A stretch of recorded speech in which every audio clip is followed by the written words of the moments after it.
What's up, Friday Night Funkiners? We are here with MoldyGH, the creator of Dave and Bambi. So what's up, Moldy? Can you let us know a bit about yourself? I'm doing great. I'm a musician. I've been making music for like 3 years now. What was the inspiration for creating Dave, Bambi, and the creatively wacky world that you made? I think the wackiness of Dave's Fun Algebra class is what kind of set Dave and Bambi up for that kind of feel. Right. And how'd you make Dave to begin with? The name was like just a generic name I made up, and the design was similar to his character from another mod called Garrett's Funny Animal Game, another Baldy mod.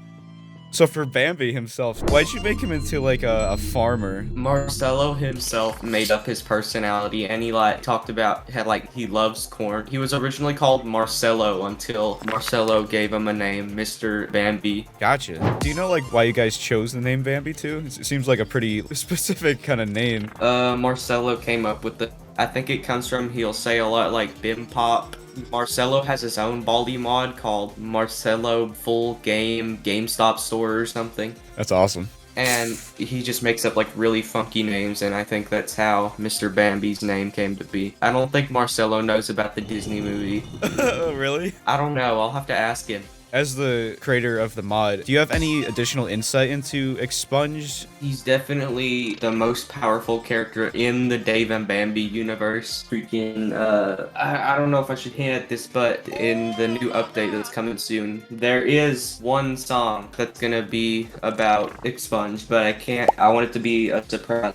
Gotcha. We do see there is an image of Expunged's true form. Does that have anything to do with the new song by any chance? Maybe. Maybe.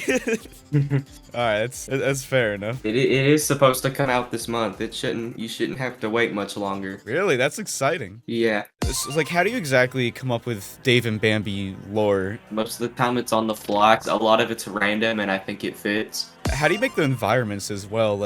Anything from the gates behind Dave's house to the 3D dimensions. The 3D stuff, it's all part of this one big area that it's 3D dimension and stuff. So it's all connected. Yeah. Rapper Rep asked me about that really early into the mod's development, and he told me, what if instead of turning all mad FNF third phase moment, he turned 3D or something? Because in the original Dave's Fun Algebra class, he was 3D. I thought that would be cool.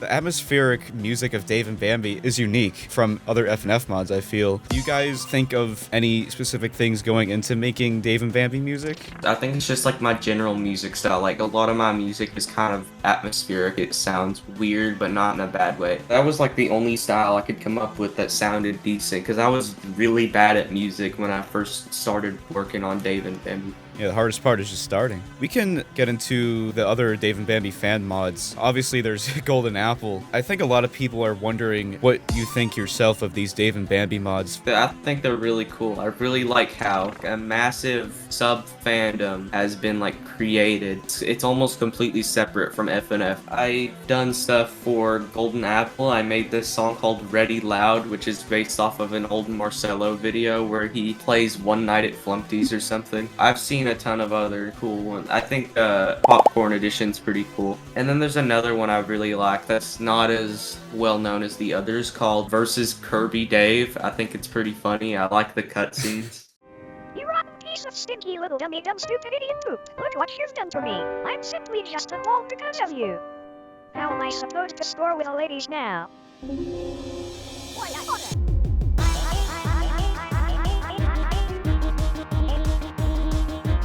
Through all the development so far, what did you find the hardest to make? Whether it be a mechanic, a song? I might sound a little biased here, but I think the songs, because there's a lot of people who hate the songs with a burning passion, and I'm just trying my best to cater to everybody. Right, and you're only 14 right now, or is that right? I turned 15 in September. Yeah, dude, honestly, the amount you've done at age 14 with all this, and the community you've created is honestly so inspiring for many people. What would you say is the easiest thing about Dave and Bambi? What was the most fun thing? Despite the songs being the hardest, I also think they're the most fun to make. I love doing music. And how was Splitathon's 2 process compared to Splitathon 1? It's, I believe, 40 minutes long. I'm one, I think. I think I'm just gonna release the audio because the actual engine, I don't think it can handle 40 minutes. If anyone in the audience does want to attempt to chart it, I am not preventing you from doing so. And if Bambi were to like own any kind of phone, what do you think he would own?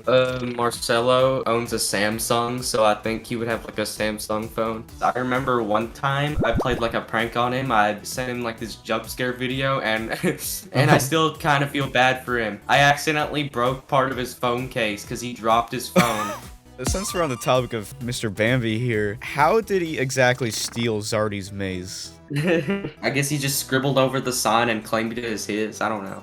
What do you think would happen if Zardy came home? Mr. Bambi would probably, I don't know, throw his phone at Zardy or something. Some people were wondering, since they've heard like multiple sources, how did Dave actually break his legs?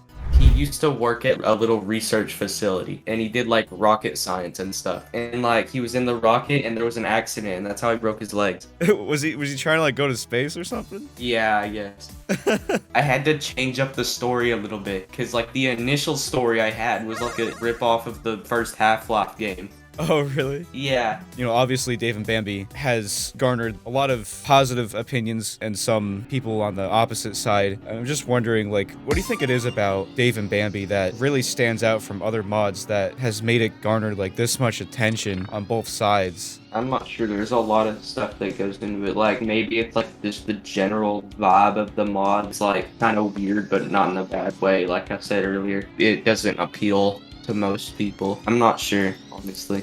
Yeah, it's okay. I feel like it's not so much it doesn't appeal to most people. I mean, it appeals to a lot of people. It's just that people seem so passionate about each side. Just sometimes it's just the internet being the internet. Yeah, it's crazy. It's stressed me out a lot, but I've managed to get through it. Just know that a lot more people do care about you and the mod, and they really want to see you, you know, succeed and be happy. Yeah, that's what made me stop caring about, like, the other side. Because I've realized there are people who are, like, actually passionate about the effort I put in. Yeah, I was interested in, you know, how you're a game dev yourself. You know, Dave and Bambi or not, if you have any game development plans that you'd like to achieve. Currently, I have one project I'm working on, which is the remaster of Dave's House. I'm not sure if you've heard of it. Most of my projects I come up with like on the spot. All I want to say is I'm just excited to release 3.0. Like, I think it'll stop the stereotype that Dave and Bambi's the worst mod ever, because the new update has some like good songs. Like, I think I've made some good songs for it. There are 32 songs right now in 3.0. Nice. I hope y'all like it when it comes out. Obviously, like, thank you so much for doing this. Thanks for having me. I haven't been interviewed in a while, but now I think I've like changed it a little bit, because due to what's happened in the last year, yeah, I've changed it quite a bit. Yeah, man. Yeah, definitely give yourself that credit, dude. If you enjoy these interviews, I got a whole schmackin' series right here. Thanks so much for watching.